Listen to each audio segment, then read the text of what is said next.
की 12वी नंतर भविष्यामध्ये सरकारी नोकरीच्या संधी कुठल्या कुठल्या असतील?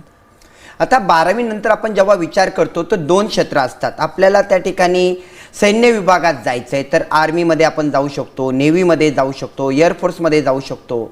महाराष्ट्र शासनाचा विचार जर केला तर महाराष्ट्र पोलीस आहे, जेल पोलीस आहे, दारूबंदी पोलीस आहे, वनरक्षक आहेत, या संधी चालून येतात.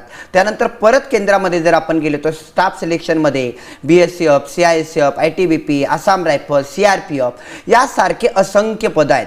या पद्धतीनेच आपल्याला सरळ सेवेच्या ज्या ठिकाणी मैदानी चाचणी नाही आहेत, सरळ सेवेची भरती, तलाठी, ग्रामसेवक, लिपिक, वरिष्ठ लिपिक, मी सांगेल की भरती भरपूर असतात. आता जर आपण यावरती चर्चा केली तर आपल्याला पूर्ण दिवस कमी पडेल एवढ्या सरकारी नोकऱ्या असतात.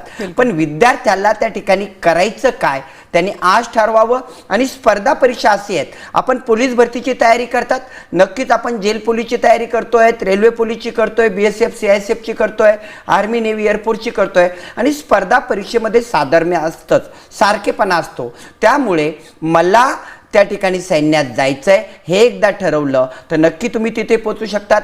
मला सरळ सेवा करायची आहे तर मग तुम्ही PSI पदापर्यंत त्या ठिकाणी तयारी करू शकतात. फक्त गरज आहे वेळ देण्याची आणि ठरवण्याची. बिलकुल.